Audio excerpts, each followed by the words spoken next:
Welcome to Tiny Gratitude, where tiny joy is big joy and we are rich because we count our blessings. I am doing a challenge of 365 days of listing 3 things that I'm grateful for online, mainly on YouTube Shorts and Substack. On my Substack, I offer more developed and in-depth thoughts, and I got the idea to read them aloud on YouTube. It can be really scary thinking about sharing your writing. Like, I literally did a whole MFA where I had to share my work all the time, and I'm still hesitant to share my writing. So this Substack series is an exercise in just that.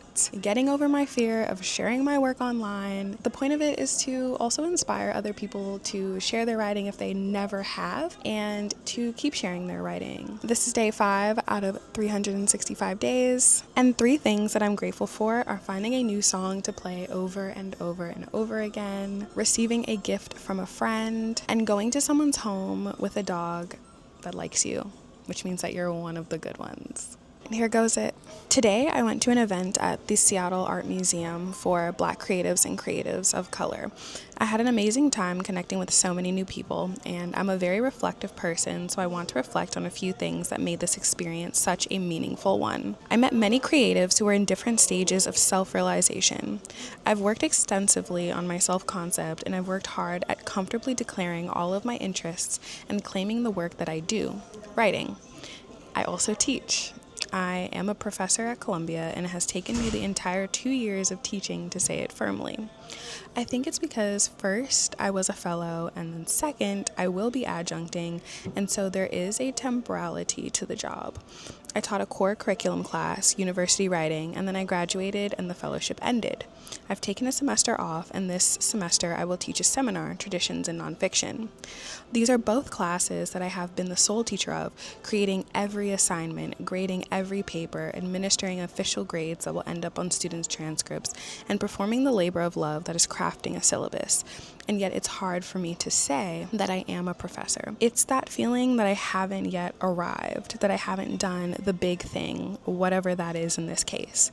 Some might call this imposter syndrome, and maybe it is, but I think it's also a symptom of waiting for the next big thing to happen, the upgrade.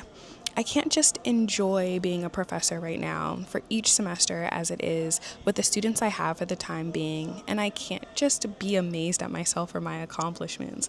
I have to think of where it will all go. So to go back to the Black creatives and creatives of color event, I heard so many artists say that they were writers, painters, and content creators, and some who did all of that but didn't want to claim it or feel comfortable claiming it. And I didn't judge them. I totally understood and extended compassion.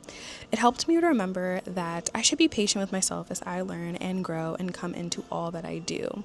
As I lean into multidimensionality, I will remember that figuring out what to say is part of the process, not something to be even more insecure about. I am glad that I can call myself a professor because I am proud of the work that I do, and I won't cringe at all the times I fumbled over it. I say thank you to those creatives who required my compassion and understanding because I was able to see that I should have that for myself as well. Something else that made the experience wonderful was that I noticed that I had gotten a lot better at not seeking approval from others.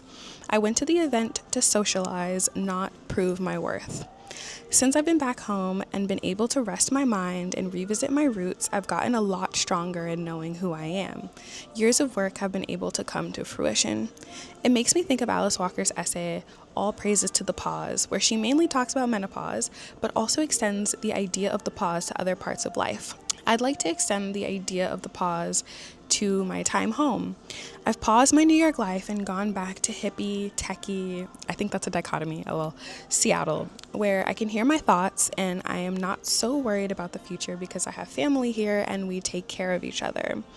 Like I said, I've been working on myself for a while, intentionally, but it's like coming back home and pausing life as I had known it for 4 years, gave those lessons space to settle and therefore bloom. I am more comfortable with myself than ever. I am more thankful than ever. I am more accepting of love than ever. I am so aware of my blessings, and I can't stop loving my imperfectly perfect life. I'm perfectly imperfect. I like imperfect. Imperfectly perfect. life. These two very important reflections have come from a simple meetup with fellow creatives at the museum. I'm really happy I went, even though I was a little nervous. It's more evidence that when you push through the winter tiredness and attend events, good things can happen. Join me on my journey, 365 days of tiny gratitude and also reading aloud, beating my fear of sharing my writing on Substack and YouTube. Stay in gratitude and stay blessed. Bye.